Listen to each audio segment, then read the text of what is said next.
Perkenalkan, nama saya Yohanes Maria Veneto Penwali dengan NIM 2107010136. Saya dari Prodi Ilmu Kesehatan Masyarakat, Fakultas Kesehatan Masyarakat Universitas Nusa Cendana. Di sini saya akan membahas tentang materi tentang sistem perkemihan. Yang pertama, saya akan menjelaskan tentang pengertian dari sistem perkemihan. Sistem perkemihan adalah suatu sistem di mana terjadinya proses penyaringan darah sehingga darah bebas dari zat-zat yang tidak dipergunakan oleh tubuh dan menyerap zat-zat yang masih dipergunakan oleh tubuh. Zat-zat yang tidak dipergunakan oleh tubuh larut dalam air dan dikeluarkan berupa urin atau air kemih. Sistem perkemihan terdiri dari beberapa susunan. Yang pertama adalah kedua ginjal, yaitu ren dan kidney. Yang kedua ureter. Dan yang ketiga kandung kemih atau vesika urinaria atau urinary bladder dan lier. Dan yang terakhir ada uretra.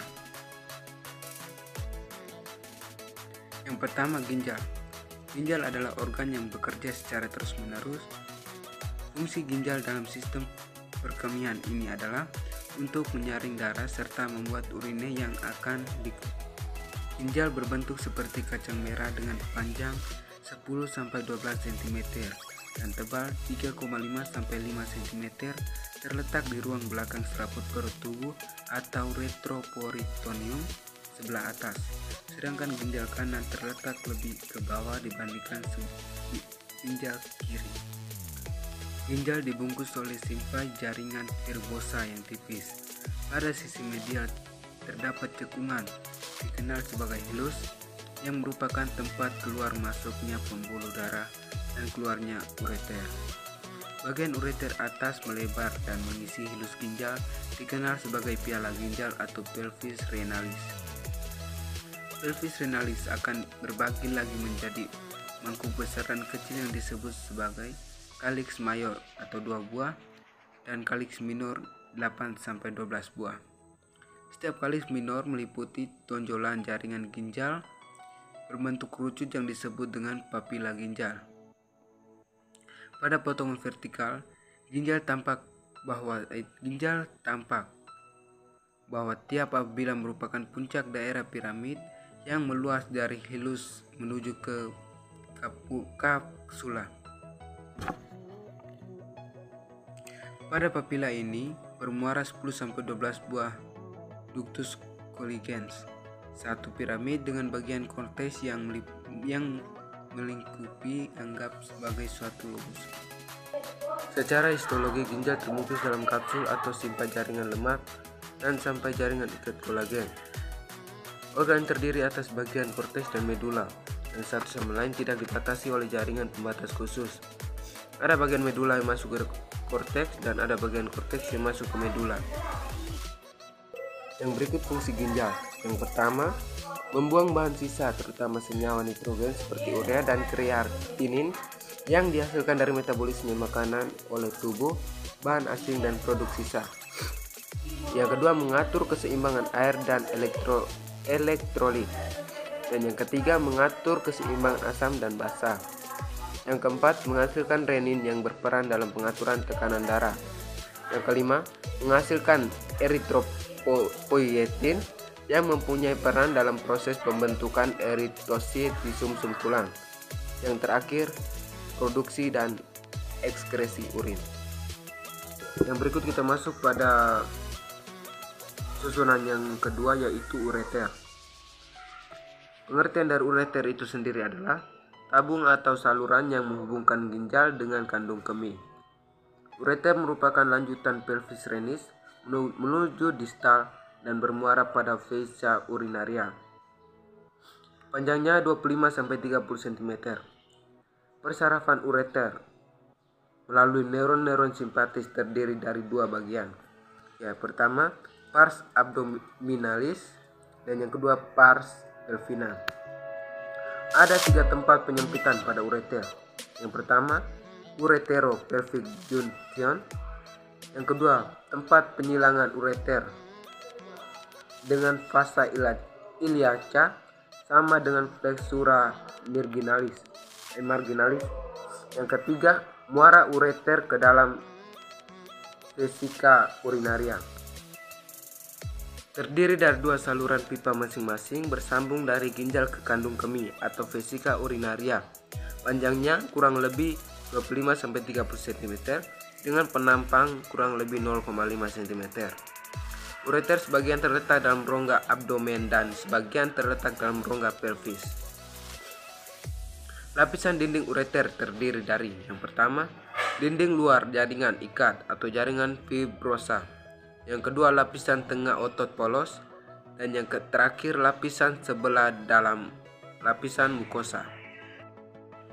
Ureter pada pria terdapat dalam visura seminalis atas dan disilang oleh ductus deferens dan dikelilingi oleh plexus vesicalis. Sedangkan ureter pada wanita terdapat di belakang fossa ophrica dan berjalan ke bagian depan medial dan ke depan bagian lateral cervix dari bagian atas vagina untuk mencapai fundus vesika urinaria. Pembuluh darah ureter terdiri dari arteri renalis, arteri spermatica interna, arteri hypogastrica, dan yang terakhir arteri vesicalis inferior. Yang berikut kita masuk pada susunan yang ketiga, yaitu vesika urinaria atau kandung kemih. Vesika urinaria atau kandung kemih merupakan kantung berongga yang dapat direnggangkan dan volumenya dapat disesuaikan dengan mengubah status kontraktil otot polos di dindingnya. Secara berkala, urin dikosongkan dari kandung kemih keluar tubuh melalui ureter. Organ ini mempunyai fungsi sebagai reservoir urine atau 200-400 cc. Dindingnya mempunyai lapisan otot yang kuat, letaknya di belakang os pubis. Bentuknya bila penuh seperti telur atau ovoid, apabila kosong seperti limas. Apex atau puncak vesika urinaria terletak di belakang symphysis pubis.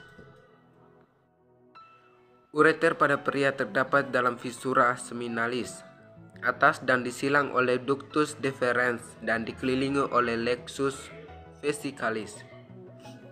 Sedangkan ureter pada wanita terdapat di belakang fossa ophrica dan berjalan ke bagian depan medial dan ke depan bagian lateral cervix dari bagian atas vagina untuk mencapai fundus vesika urinaria. Yang berikut kita masuk pada susunan yang keempat, yaitu uretra.